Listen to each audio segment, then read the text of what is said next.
स्वागत है आप सबका मेरे चैनल मेरी आवाज़ में। और आप सुन रहे हैं कहानी let's fall in love together मेरी यानी कि सीक्रेट राइटर की आवाज़ में।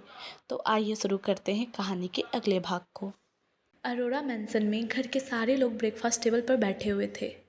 तृष्णा सबको ब्रेकफास्ट सर्व कर रही थी। सबको ब्रेकफास्ट सर्व करने के बाद वो खुद भी ब्रेकफास्ट करने बैठ गई। तभी वानी जो वहाँ नहीं थी वो दौड़ते हुए आई और सबकी तरफ देखते हुए बोली, सॉरी सॉरी सॉरी, मुझे लेट हो गया। एक्चुअली रात को मैं एक प्रोजेक्ट बना रही थी, इसीलिए मुझे सोने में लेट हो गया था। उसकी इस बात को सुनकर दिव्या जी बोली, कोई बात नहीं बेटा, आजा तू भी बैठ जा। उनके ये कहने पे वानी ने देखा तो सारी सीट्स फुल हो गई थी, सिर्फ आनव के पास ही सीट खाली थी। ये देखकर वो जल्दी से अपने प्राची के पास चली गई।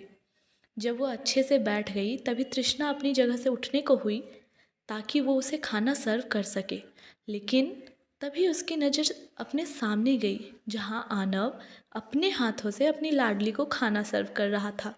ये देखकर बाकी सबका एक्सप्रेशन तो नॉर्मल ही था, लेकिन तृष्णा वो तो बस मुंह खोले सामने इतने प्यारे से बिहेवियर को देख रही थी। कृतिका जो तृष्णा के पास बैठी हुई थी उसने धीरे से कहा, भाभी क्या हुआ? उसकी इस बात को सुनकर तृष्णा कृतिका की तरफ देखते हुए बोली, जो मैं सामने देख रही हूँ वो सच है या फिर सिर्फ मेरी आंखों का कोई धोखा है? उसके इस सवाल को सुनकर कृतिका मुस्कुराते हुए बोली, नहीं भाभी, आपकी आंखों को बिल्कुल भी धोखा नहीं हो रहा। ये वीर जी ही हैं जो अपनी वानी को ब्रेकफास्ट सर्व कर रहे हैं। उसकी इस बात को सुनकर तृष्णा बोली, मैंने तो कभी सपने में भी नहीं सोचा था कि ये खड़ूस आनव इतने स्वीट नेचर के भी होंगे।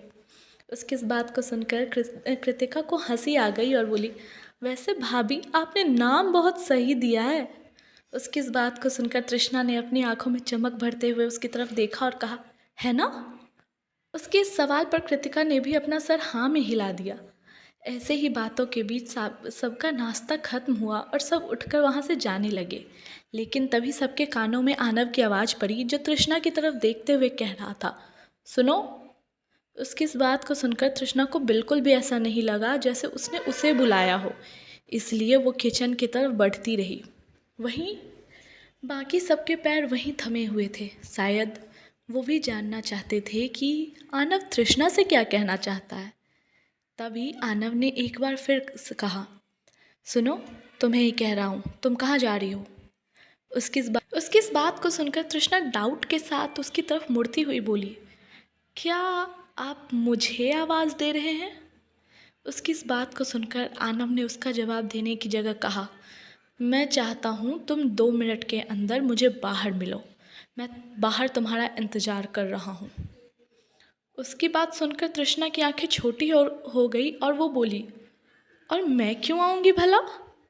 उसकी इस बात का जवाब देते हुए आनव बोला, क्योंकि तुम्हें डॉक्टर के पास जाना है। उसका इतना कहना था कि बेबे के साथ साथ वैदेही जी और दिव्या जी सब तृष्णा के पास गई और सब उससे पूछने लगे कि उसे हुआ क्या है। वहीं आनव ने जब अपनी माँओं को ऐसे देखा तो उसने ना में अपना सर हिला दिया और बोला, सिर्फ 2 मिनट है तुम्हारे पास। इतना कहकर वो बाहर चला गया। उसके जाने के बाद फिर से सबने उससे इस बारे में पूछना शुरू किया तो तृष्णा ने सबकी तरफ देखकर बोला, पहले आप सब शांत हो जाइए और यहाँ आकर बैठिए। कहते हुए उसने सबको बिठाया और बोली, कुछ नहीं हुआ है मुझे, बस कल रात को थोड़ा सा फीवर आ गया था, इसीलिए शायद आनव डॉक्टर से चेक करवाना चाहते हैं, इसलिए आप सब फिक्र मत कीजिए। उनका इतना कहना था कि दिव्या जी बोली, अगर रात से तुम्हारी तबीयत खराब थी तो हमें बताया क्यों नहीं? उसकी इस बात को सुनकर तृष्णा बड़बड़ाते हुए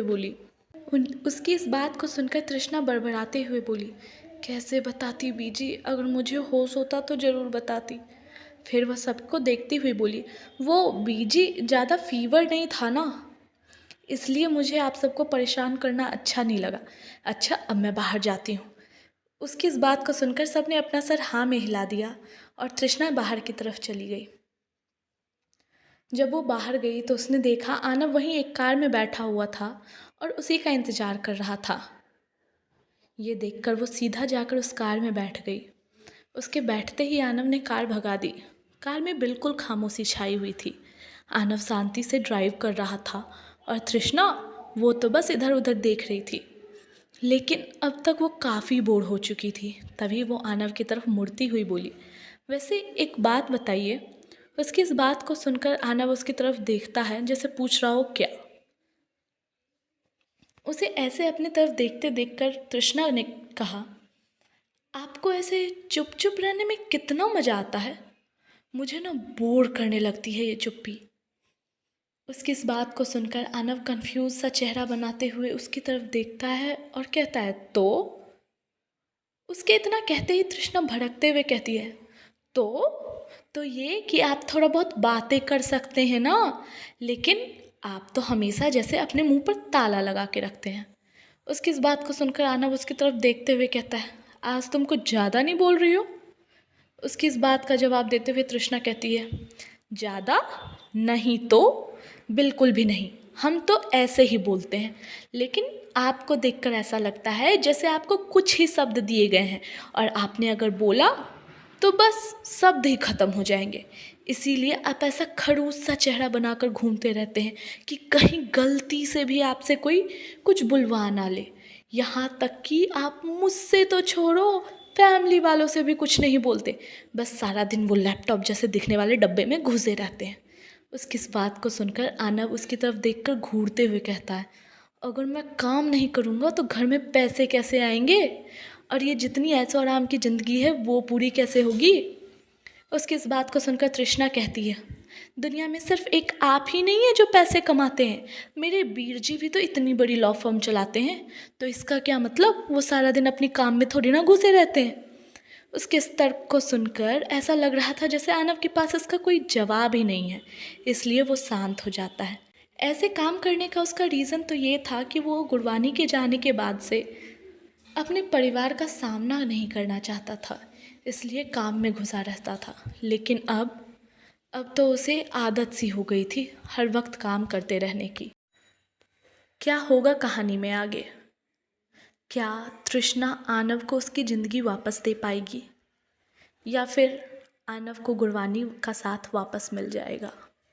और गुरबानी अगर आ गई तो तृष्णा का क्या होगा? जानने के लिए बने रहे मेरे साथ।